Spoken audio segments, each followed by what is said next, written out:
Hi friends, how are you? A very good morning. So today September 13। चलिए देखते हैं आज क्या था। बहुत छोटा सा लेक्चर होने वाला है आज। एक तो पेज वन पे था। देखा होगा आपने, सीजीआई ने कुछ कहा है। ये वाले सीजीआई बहुत कुछ कह रहे हैं और अच्छी बात है, हमें अपने पॉइंट्स मिलेंगे।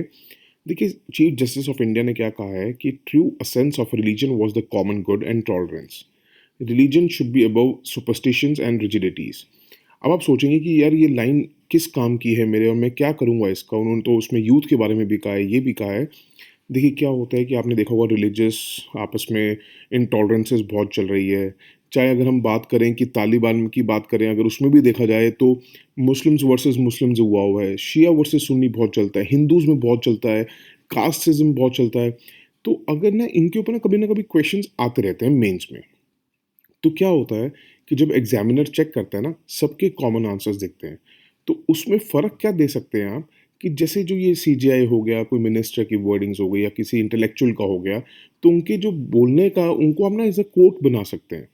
और उससे क्या, आपने चाहे ना इतना डिटेल में पढ़ा हो, बट एक ना इम्प्रेशन क्या क्रिएट करता है वो एग्जामिनर के मन में, कि हाँ यार, इसने कितने डिटेल्स में करंट अफेयर्स या न्यूज़ पेपर्स पढ़ता है ये लड़का, कि या लड़की, कि ये डिटेल में इसको पता है कि क्या बड़ा आदमी क्या कह रहा है। ठीक है, उससे क्या होता है कि आपको ना एक एज मिल जाता है और एक अलग से नंबरिंग मिल जाती है। तो इसलिए अगर आप इसको लिखेंगे ना, कि ट्रू असेंस, कि अगर असली मतलब देखा जाए हर रिलीजन ने क्या कहा है, तो उन्होंने यही कहा है कि सरबत का भला, कि सबका भला हो, सबके साथ ठीक हो, टॉलरेंस होनी चाहिए आपस के अंदर। और ना कि हम जो अब क्या है कि जो रिलीजियस आजकल जाके वो बन चुके हैं ना, कि सुपरस्टिशंस या रिजिडिटीज हो चुकी हैं, कि हमारा ही वो बड़ा है, हमारा धर्म बड़ा है। तो ऐसा कुछ नहीं है। तो सीजीआई ने जो ये बात कही है ना, तो अब इसको एज अ कोड यूज़ करेगा। कभी भी रिलीजियस के ऊपर या रिलीजियस इंटॉलरेंस के ऊपर या कम्युनिटीज़ वर्सेस कम्युनिटीज़ के ऊपर क्वेश्चन आए, तो मतलब एक हाईलाइट करके इसको कोट कर देना और उस पे मार्कर लगा देना, आई मीन हाइलाइटर, ताकि एक इंप्रेशन बहुत अच्छा क्रिएट होगा आपके उस पे। फिर एक एडिटोरियल पे था, आपने देखा होगा, जीडीपी ग्रू बाय 20.1% का, उसका पूरा डिटेल में देखा। उतनी डिटेल में जाने की ज़रूरत नहीं है।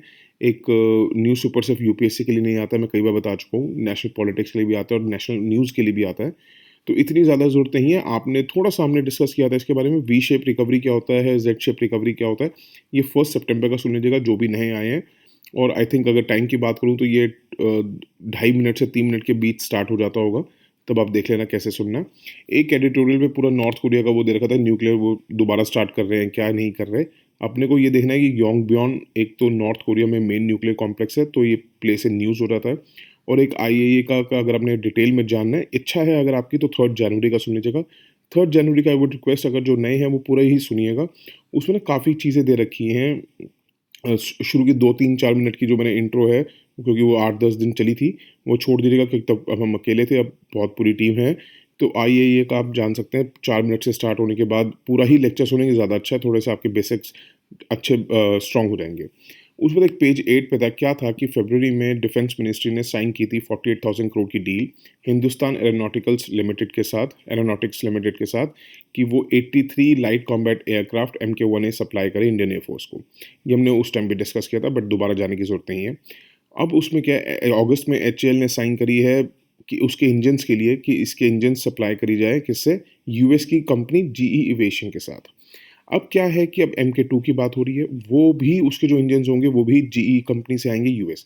तो इम्पोर्टेंट क्या हो जाता है कि इस आपसे पूछ सकते हैं कि इसके इंजन्स कहाँ से आ रहे हैं, क्या है ये मेड इन इंडिया होगा या नहीं होगा। तो उसकी हमने सारी डिटेल, अगर लाइट कॉम्बैट एयरक्राफ्ट क्या होता है, कब स्टार्ट हुआ था इसका विजन, क्या-क्या इसके स्टेप्स रहे, तो आप 14th जनवरी के एनालिसिस सुनेंगे, आपको सब समझ आ जाएगा कि लाइट कॉम्बैट एयरक्राफ्ट का हमने कब विजन सोचा, क्या-क्या सोचा, कब से शुरू करा, पूरा डिटेल में आ जाएगा। MK1A के बारे में बात करी थी।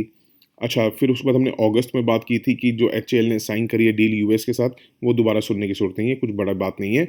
एचएएल ने साइन करी है कि भैया यूएस की कंपनी है, कि भैया आप हमें इंजन दीजिए। तो आपसे प्रीलिम से पूछ सकते हैं कि एचएएल ने किसके साथ साइन की है डील, कौन सी कंपनी के साथ करी है, 4-5 कंट्रीज़ दे रखी होंगी, उसमें सेलेक्ट करना है। ठीक है? ये थोड़ा-सा सुनिएगा, मेन इंपॉर्टेंट इसमें पॉइंट है 14th जनवरी का एनालिसिस सुनना, तो वो ज़रूर सुन लीजिएगा। ठीक है? इससे ज़्यादा कुछ नहीं था। That's it for today. Thank you so much for listening and have a good day. Bye, take care, God bless you all.